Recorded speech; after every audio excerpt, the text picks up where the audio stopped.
దేవుని పిల్లలారా, ప్రతి మనిషి ఈ లోకాన్ని ఇడిచి వెళ్ళిపోవటమే తప్ప ఈ లోకంలో ఆగేవాడు ఎవడూ లేడు. బ్రతికుండంగానే నీతిగా బ్రతికి సృష్టికర్త అయిన యేసుక్రీస్తుని తెలుసుకోండి. ఓ యాత్రికుడా, ఓహో యాత్రికుడా, బ్రతుకు ప్రయాణంలో గమ్యమెంత దూరమో తెలుసా? ఓ బాటసారి, ఓహో బాటసారి, జీవిత యాత్రలో కాలమెంత విశాలమో తెలుసా? గుండె ఆగిపోగానే ఊపిరి ఆగిపోతుంది, నాడి నిలిచిపోగానే ఆత్మ ఎగిరిపోతుంది. గుండె ఆగిపోగానే ఊపిరి ఆగిపోతుంది, నాడి నిలిచిపోగానే ఆత్మ ఎగిరిపోతుంది. అంతా దైవ నిర్ణయం, మనిషి కాలగత దేవుని ఆదేశం. అంతా దైవ నిర్ణయం, మనిషి కాలగత దేవుని ఆదేశం.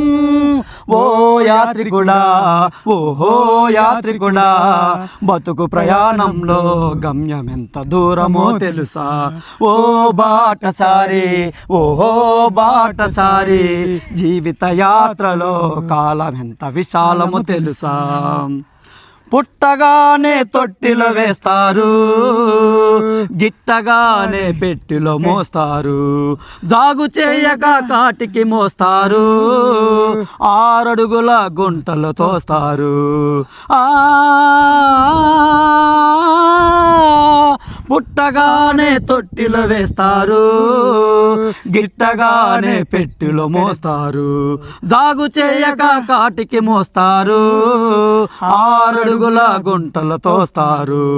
బ్రతుకు మూల్యమింతే, మనిషికి ఉన్న విలువంతే. బ్రతుకు మూల్యమింతే, మనిషికి ఉన్న విలువంతే.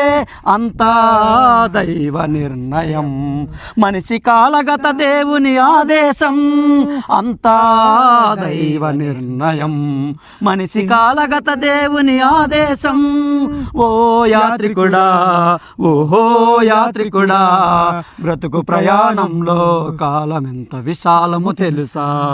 ఓ బాటసారి, ఓహో బాటసారి, జీవిత యాత్రలో కాలం ఎంత విశాలము తెలుసా?